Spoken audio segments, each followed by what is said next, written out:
Imagine taking your canoe down to the river's edge and putting it into the water. Your oars or paddles are inside. And as you get into the canoe, you deliberately point it upstream and begin working very hard at trying to make movement upstream.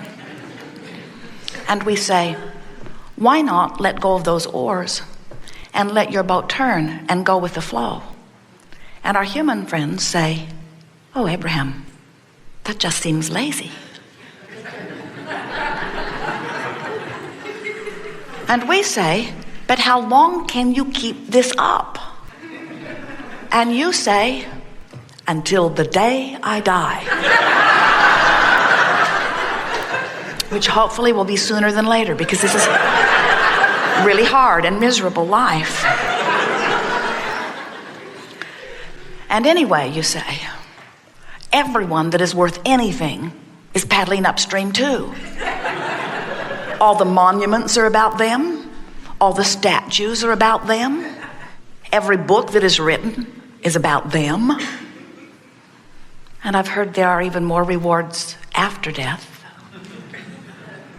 So I think I will continue to just paddle upstream and try to eke out whatever reward I can find from this hard work and struggle. It's virtuous, you know, you say to us. And we say, but how long can you keep this up? Because from our broader view, we understand so well the stream. And this is the most important part of all about the stream scenario.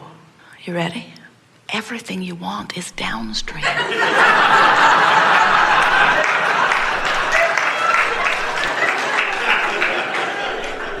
Not one thing that you want is upstream. So all this time, you have been struggling against a stream that even if you win that battle, you don't get to where you want to be, all for the mark on the chart, so that someone else who is using those struggling standards can say, good job. And we say, why not just let go of those oars and let the stream carry you? And now we want to tell you what we know about the stream.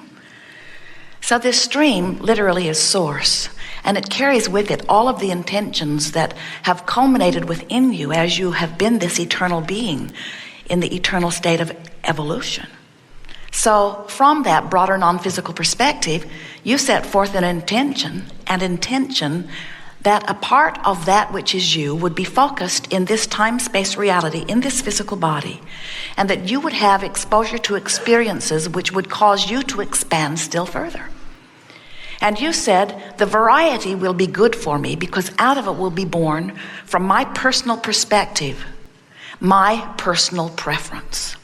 And you knew from that non-physical perspective that when that preference was born, that the source part of you would just continue to focus upon that new idea.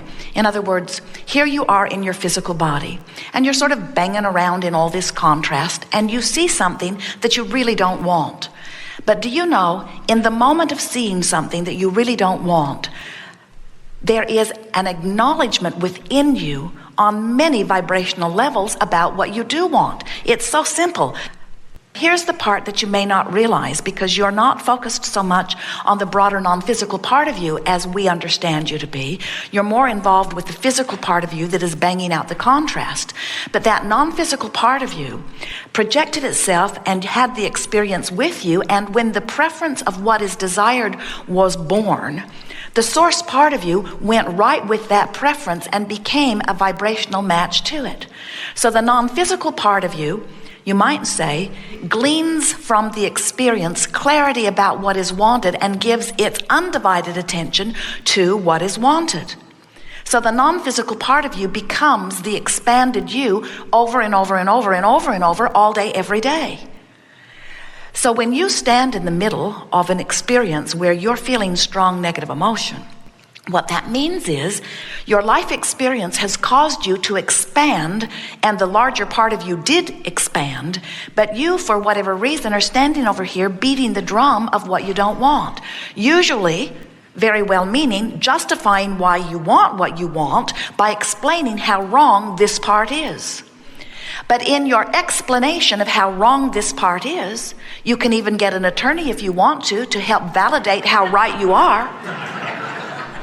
As you stand and beat this drum of how wrong this is, all that really happens is that you deprive yourself of the expansion that has taken place because of your exposure to this contrasting experience. In other words, the larger part of you grew from it and gained from it and revels in the growth of it, while the ornery, justifying, rationalizing you is over here beating the drum of what went wrong. And we say, that's that paddling upstream that we're talking about. Let go of those oars, and you know what would happen? The stream will turn you and carry you to everything that you've been asking for. Some of you have been listening to us for a while, and you've heard us say that when you ask, it is given every single time. Such an important thing to know that we have entitled a book, Ask and It Is Given. Ask and it is given. Ask and it is given. Not maybe it will be given. Not ask and we'll evaluate your worthiness and decide if it should be given. Not ask and later on it will be given provided you fulfill all the appropriate requirements. Ask and it is given.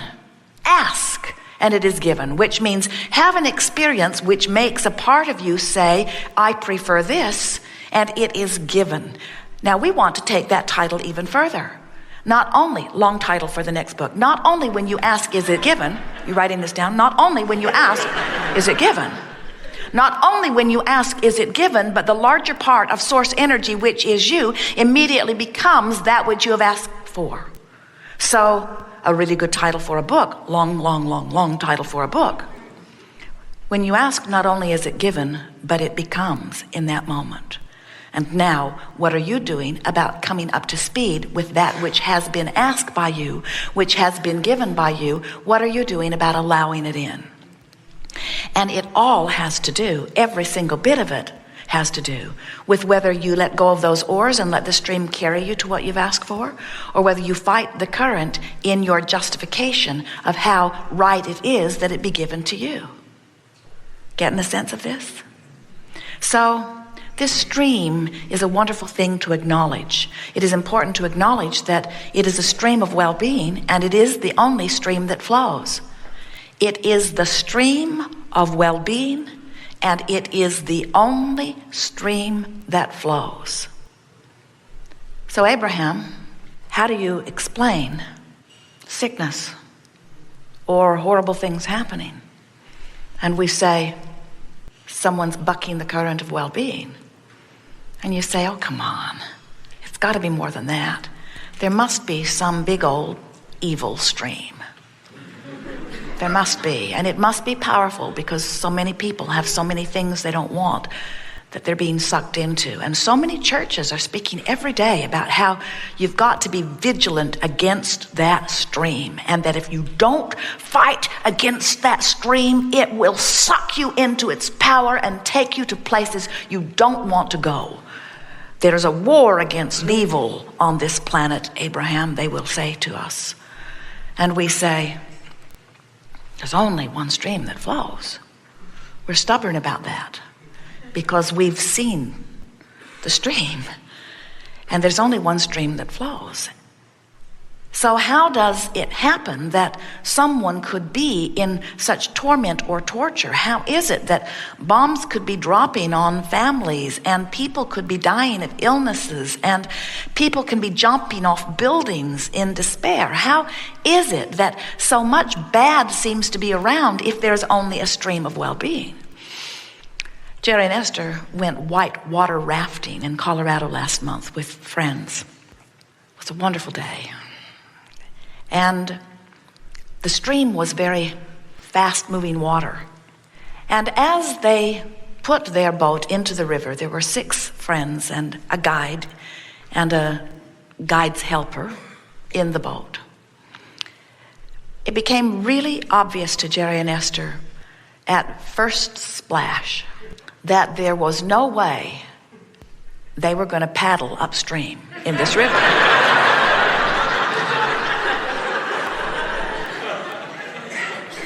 And we say to you in the same way, there is an inevitability of well-being that if you will relax and let it take you, you'll find out that it is an eternal stream of well-being. They also noticed that there were some things in the river that did not seem to be going with the flow. Big boulders, for example, rooted to the bottom of the stream. And when the fast-moving water approached those boulders that were not moving, it created an amazing event. As the water spewed high and the river roared as it came upon those resistant boulders. And the guide in the boat made it very apparent to Jerry and Esther and their friends that if they would listen to him, that he would help them to maneuver in the stream, and that they would therefore avoid having their boat come up against one of those boulders that was not moving, in which case the stream would just have its way with them. It would bash them about the rocks. In fact, he had them recall the release form that they signed that pointed out the high probability of not surviving this trip. The reason that we talk to you about these boulders is because we're wanting you to understand that the reason you feel negative emotion is only for one reason. You're not going with the flow. It's not because the other flow has hold of you by the hair and is dragging you in opposite direction.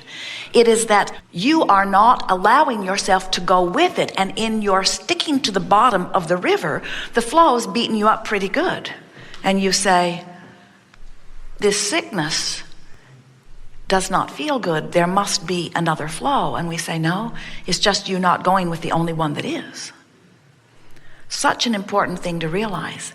But there's another thing that is equally important for you to realize, and that is, why do you think your river is moving so fast?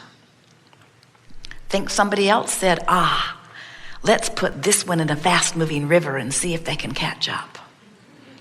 Nothing like that. You created the speed of the river. Every time you lived a little bit of life, you launched another rocket of desire, and source went with it. Every time you saw something you didn't want, you launched a rocket of what you did want, and source went with it.